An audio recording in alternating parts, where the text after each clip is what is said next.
हमारे मन में तो तरह तरह के विचार चल रहे हैं। हम काम कुछ और करना चाहते हैं, लेकिन हमारा मन हमसे कुछ और ही काम करवा लेता है। इससे पहले कि आप अपने मन को शांत करने का प्रयास करें, यह जानना जरूरी है कि मन का व्यवहार शांत होने वाला है ही नहीं। अगर मन शांत होने वाला हो सकता तो इस दुनिया में सभी के मन शांत हो गए होते और हर कोई अपना जीवन सुखी सुखी बिता रहा होता। फिर न तो कोई हंगामा होता और न ही किसी तरह की कोई तकलीफ। सभी का जीवन खुशी खुशी बीत रहा होता। फिर न तो आप और न ही मैं पैसे कमाने के पीछे भाग रहे होते। समस्या तो यह है कि हम ज्यादा से ज्यादा चीजें इकट्ठा करना चाहते हैं, क्योंकि हमें लगता है कि हमारे पास जितनी ज्यादा चीजें होंगी हम उतना ही सुखी रहेंगे। लेकिन वास्तविकता तो यही है कि बाहर की किसी भी चीज में कोई सुख नहीं है और न ही उनमें कोई दुख है। और यही कारण है कि जब हम किसी चीज के पीछे भाग रहे होते हैं, जब हम कोई चीज पाना चाहते हैं, तो उसे पाकर हमें पल भर के लिए खुशी तो मिलती है, लेकिन बाद में हम उस खुशी का एहसास नहीं कर पाते। वह खुशी दुख में परिवर्तित हो जाती है। और इसी प्रकार से हम एक चीज से दूसरी चीज, दूसरी से तीसरी चीज के पीछे लगातार भागते रहते हैं, क्योंकि हमें ऐसा ही लगता है कि यदि हम वह चीज पालेंगे तो हम सुखी हो जाएंगे। लेकिन वास्तविकता में वही सुख हमारे दुख का कारण बन जाता है, जिस कारण हमारा मन बेचैन रहने लगता है। हम उस चीज को पाने के लिए तरह तरह के उपाय करते हैं, जिस कारण हमारा मन और भी बेचैन होने लगता है। और यह बेचैनी धीरे धीरे चिंता का रूप ले लेती है और हमारा मन पूरी तरह से अशांत हो जाता है। हमें कुछ भी अच्छा नहीं लगता। हमें लगता है कि जो कुछ हमने मांगा था उसका उल्टा हो रहा है, सब कुछ हमारे विपरीत जा रहा है। और फिर हम अपने मन को शांत करने के लिए ध्यान करना शुरू करते हैं, क्योंकि एक ध्यान ही वह मार्ग है जो हमें ज्ञान की ओर ले जाता है। वह हमें यह बताता है कि बाहर किसी भी चीज में कोई सुख नहीं है और न ही दुख है। दुख और सुख तो हमारे मन का भ्रम है। यह हमारे मन की एक उपज है, जिसके लालच में हमारा मन हमें यहां वहां भगाता रहता है। जैसे कि महीनों से भूखे एक भिखारी को अगर एक सूखी रोटी भी मिल जाए तो वह उसके लिए सुख है, वह उसके लिए अमृत है। और ठीक उसी के विपरीत यदि किसी धनवान के घर पर 56 प्रकार के भोग भी बन जाए, तब भी वह उसे खाकर तो दुखी ही रहेगा। यह तो उनकी मनस्थिति पर निर्भर करता है। इसे और अच्छे से समझने के लिए आज की जो कहानी मैं आपको सुनाने जा रहा हूं, इस कहानी के माध्यम से आप यह समझ पाएंगे कि हमारे मन की स्थिति क्या है और हम इसे कैसे नियंत्रित कर सकते हैं। तो चलिए बिना किसी देरी के कहानी शुरू करते हैं। एक समय की बात है, एक गांव में एक युवक रहता था जिसका मन बहुत ही अशांत रहता था। वह हमेशा तनाव में रहता। वह अपने मन को शांत करना चाहता था, लेकिन उसे कोई भी उपाय नजर नहीं आ रहे थे। उसके जीवन में कई प्रकार के दुख थे, जिनके कारण वह हमेशा तकलीफ में रहता, तनाव में रहता। एक दिन उसे पता चला कि उसके गांव में एक बौद्ध भिक्षु आए हुए हैं, जो सभी को दुख और सुख पर उपदेश दे रहे हैं। वह युवक तुरंत ही घर से निकला और उनके आश्रम जा पहुंचा। वहां पर पहुंचने के बाद उस युवक ने देखा कि वह बौद्ध भिक्षु सभी गांव वालों को उपदेश दे रहे थे। बौद्ध भिक्षु कह रहे थे कि सभी के जीवन में कोई न कोई सुख और दुख तो आता ही रहता है, जिस कारण हमारा मन बहुत अशांत रहता है। और एक अशांत मन इस दुनिया का कोई भी सुख नहीं ले सकता।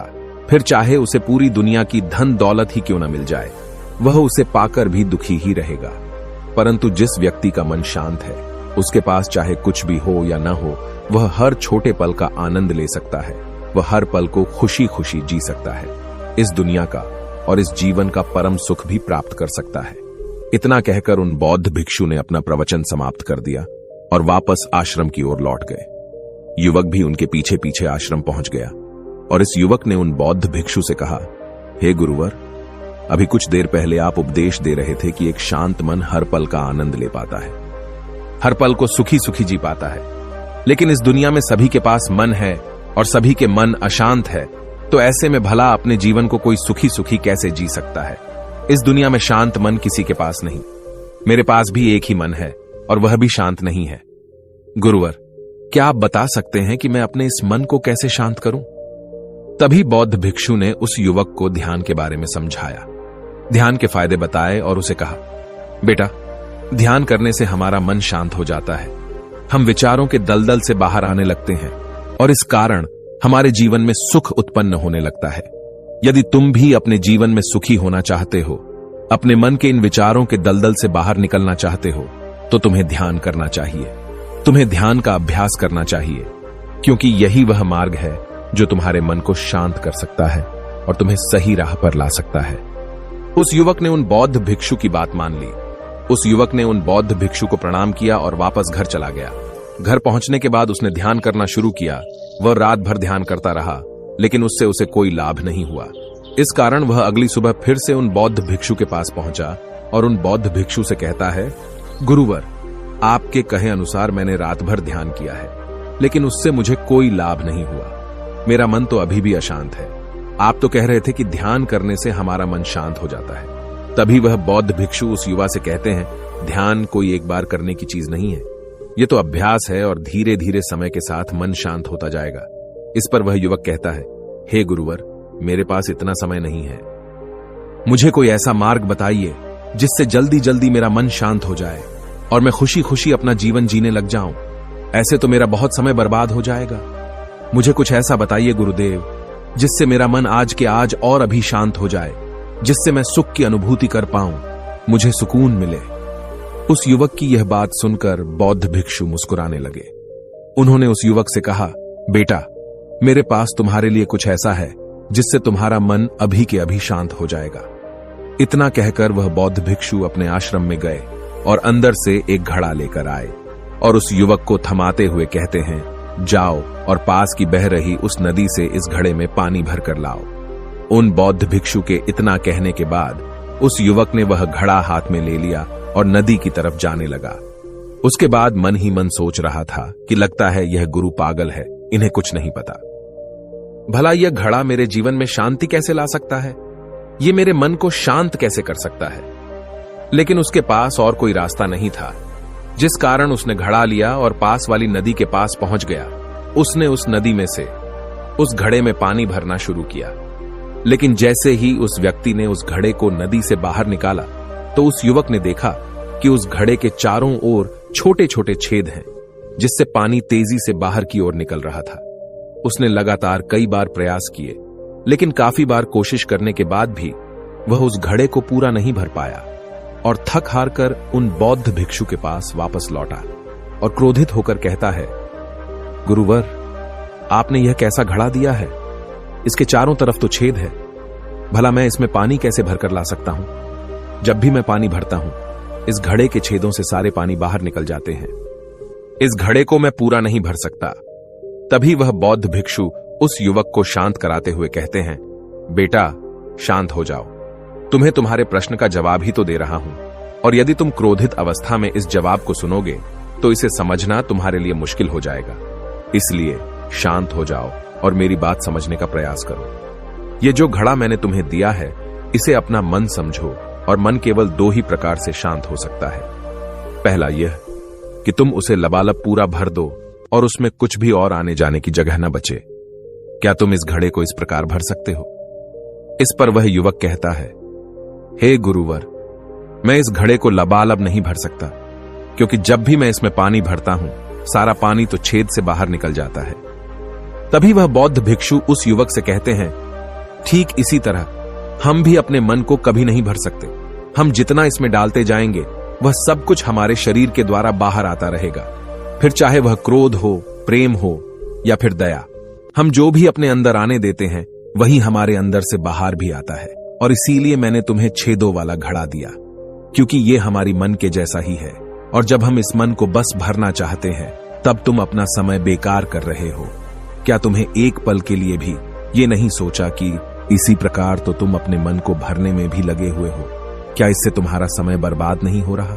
क्या इससे तुम्हारा जीवन बर्बाद नहीं हो रहा? क्योंकि जिस भी चीज से तुम अपने मन को भरोगे, वह तो बाहर निकल ही जाएगी। उस युवक को अपनी गलती का एहसास हुआ। वह तुरंत उन बौद्ध भिक्षु के चरणों में गिर गया और उन बौद्ध भिक्षु से कहता है, गुरुवर, आपने सच कहा। मैंने कभी भी इसके बारे में नहीं सोचा कि मैं अपना जीवन अपने आप ही बर्बाद कर रहा था। ठीक है, मैं तो इस बात से अनजान था, लेकिन आज आपने मेरी आंखें खोल दी। परंतु गुरुवर, अगर यह मन को पूरी तरह भरने का पहला तरीका मन को शांत नहीं कर सकता, तो मन को शांत करने का दूसरा तरीका कौन सा है?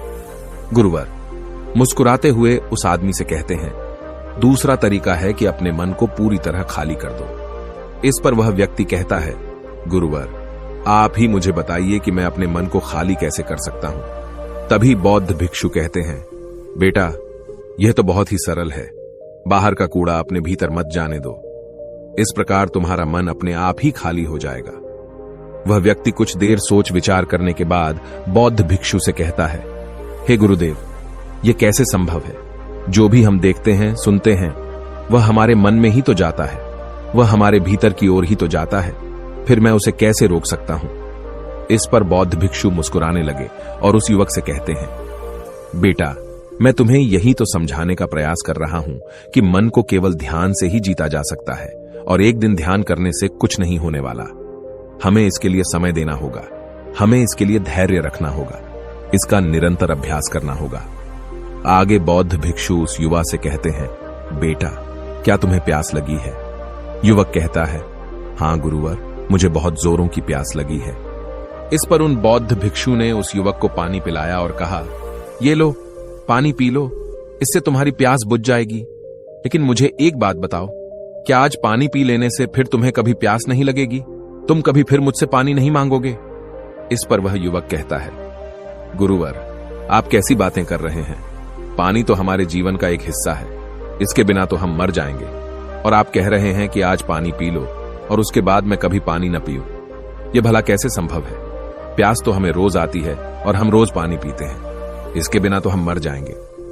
तभी बौद्ध भिक्षु मुस्कुराते हुए उस युवक से कहते हैं, ठीक इसी प्रकार एक दिन के ध्यान से हमारा मन शांत नहीं हो सकता। उसे भी रोज भूख लगती है और उसे रोज रोज हमें आहार भी देना पड़ता है। उसे भी रोज पानी पीने की जरूरत पड़ती है और ठीक उसी प्रकार हमें हर दिन ध्यान करने की भी जरूरत पड़ती है। और जब हम निरंतर ध्यान करते हैं, इसका अभ्यास करते हैं, तो देखते ही देखते हमारे मन की भूख शांत होने लगती है और एक समय पर हमारा मन सारे विचार उत्पन्न करना बंद कर देता है। तब वह बाहर से कुछ भी ग्रहण नहीं कर पाता और जो कोई भी विचार हमारे भीतर है, वह सारे विचार देखते ही देखते समाप्त हो जाते हैं और इसी प्रकार धीरे धीरे हमारा मन शांत होने लगता है। आगे वह बौद्ध भिक्षु उस युवक से कहते हैं, बेटा, तुम ही तो कह रहे थे कि तुमने रात भर ध्यान किया है, लेकिन उसके बाद भी तुम्हारा मन शांत नहीं हो रहा। बेटा, तुम चाहो तो 1 घंटे के लिए ध्यान कर सकते हो, चाहो तो पूरा दिन भर तुम ध्यान करो, लेकिन इसका लाभ भी तुम्हें उतना ही मिलेगा। अर्थात मान लो तुम 1 दिन के लिए ध्यान करते हो तो इससे तुम्हारे मन को भी शांति केवल कुछ समय के लिए ही मिलेगी। ये हो सकता है कि वह 1 घंटे के लिए शांत रहे या फिर केवल कुछ क्षणों के लिए, लेकिन वह शांत अवश्य होगा। लेकिन जैसे ही उसे फिर से भूख लगेगी, वह फिर से अशांत हो जाएगा और फिर से यहां वहां भागने लगेगा और वह अपने विचारों की तलाश में आगे बढ़ेगा, क्योंकि उसे भी तो भूख लगी है, उसे भी तो खाना चाहिए, उसे भी तो पानी चाहिए। जैसे कि जब तुम्हें भूख लगती है, तुम अशांत हो जाते हो, क्योंकि तुम्हें भोजन चाहिए, पानी चाहिए, ताकि तुम अपने पेट की भूख को मिटा सके और तुम्हें शांति मिले। इस पर वह युवक कहता है, आप सत्य कहते हैं, मैं ही गलत था, मेरी ही गलती है। मैं अपने मन को अवश्य शांत करके रहूंगा, फिर चाहे इसके लिए मुझे कितना भी समय क्यों न लग जाए, मैं भी उस सुख को प्राप्त करके ही रहूंगा। मैं इस खाली घड़े में पानी भरकर अपने जीवन को बर्बाद नहीं करना चाहता। मैं अपने मन को शांत करके ही रहूंगा, मैं अपने मन को पूरी तरह से खाली कर दूंगा। इतना कहकर उस युवक ने उन बौद्ध भिक्षुओं को प्रणाम किया और वापस अपने घर की ओर लौट गया। दोस्तों, हम लोगों के जीवन में भी कई प्रकार की समस्याएं हैं और हम उन समस्याओं का समाधान करना चाहते हैं और अंत में हमें जो मार्ग मिलता है वह ध्यान है। हम ध्यान तो करना चाहते हैं, लेकिन हम उसके परिणाम को तुरंत पाना चाहते हैं। जब हम शुरू में ध्यान करते हैं तो हमें उसका कुछ भी लाभ नहीं मिलता और हमें लगता है कि यह व्यर्थ है, इससे हमें कोई भी फायदा नहीं होने वाला, क्योंकि हमें तो सब कुछ जल्दी जल्दी चाहिए। लेकिन वास्तविकता तो यही है कि ध्यान सब्र और समय मांगता है और साथ ही उसे शांति भी चाहिए। परंतु हम इतने अशांत हैं कि हमारे भीतर ये तीनों चीजें नहीं हैं। इसीलिए अपने भीतर धैर्य पैदा करें। जब आपके भीतर धैर्य पैदा होगा, तभी आप सब्र, समय और शांति के महत्व को समझ पाएंगे और फिर आपका समय चाहे कैसा भी क्यों न चल रहा हो, आप हर समय खुश रहना सीख जाएंगे। अगर आपका मन अशांत है तो यह किसी और के हाथों में नहीं है कि वह आपके मन को शांत कर सके। यह तो आपके हाथों में है कि आप अपने मन को किस प्रकार और कितनी देर तक के लिए शांत कर सकते हैं। दोस्तों, आपने आज के इस वीडियो से क्या सीखा वह मुझे आप कमेंट में बता सकते हैं। इसी के साथ में उम्मीद है कि आपको आज की वीडियो पसंद आई होगी।